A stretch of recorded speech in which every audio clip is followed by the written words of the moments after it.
meddyginiaethau a haemodialysis yn y cartref.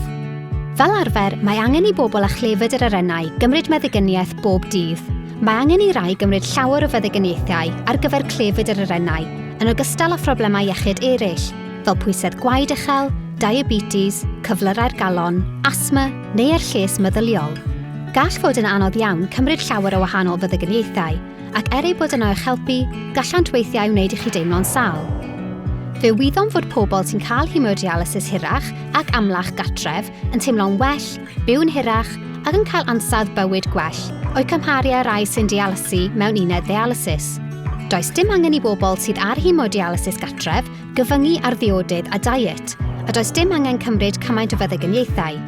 Dywed cleifion mai dyma un o brif fuddion haemodialysis gatref. Caiff pwysedd gwaed ei reoli'n well, ac weithiau gellir stopio cymryd y meddyginiaethau. Mae haemodialysis hirach ac amlach yn well am lanhau'r gwaed, ac am atal mwynau a chynhyrchion gwastraff, fel potasiwm a phosfad, rhag croni. Mae gwell reolaeth ar lefelau potasiwm yn lleddfu'r straen ar y galon a'r pibellau gwaed. Fel arfer, gellir stopio cymryd y meddyginiaethau sy'n gostwng lefelau phosfad a elwir weithiau'n rwymwyr phosfad. Dyma newyddion da, gan fod angen i bobl a methiant yr arennau gymryd llawer o'r tabledi hyn bob dydd. Cyn dechrau haemodialysis gatref, byddwch chi'n eich partner dialysis, os oes gennych chi'n, yn cael hyfforddiant ar roi meddyginiaethau a hylifau dialysis trwy'r peiriant dialysis eich hun.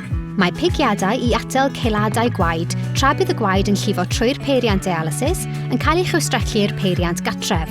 Mae pigiadau i drin anemia, sef nifer isel o gelloedd coch y gwaed, a elwir weithiau'n bigiadau EPO yn cael ei chwistrellu'r peiriant neu o dan y croen gyda nodwydd fer. Gall mwyafrif y pigiadau a roddir trwy'r peiriant dialysis gael ei roi'n ddiogel gatref. Weithiau mae angen i bobl â chlefyd yr arennau gael trwythau haearn i drin anemia, a all achosi adwaith difrifol mewn rai pobl. Nid yw'r adwaith hwn yn gyffredin, ond dylai trwythau haearn gael ei roi gan nyrs yn yr ysbyty neu'r uned dialysis, rhag ofn.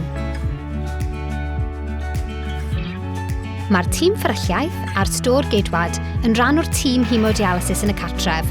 Byddwn nhw'n gwneud yn siŵr bod gennych yr holl feddyginiaeth a chyflenwadau angenreidiol.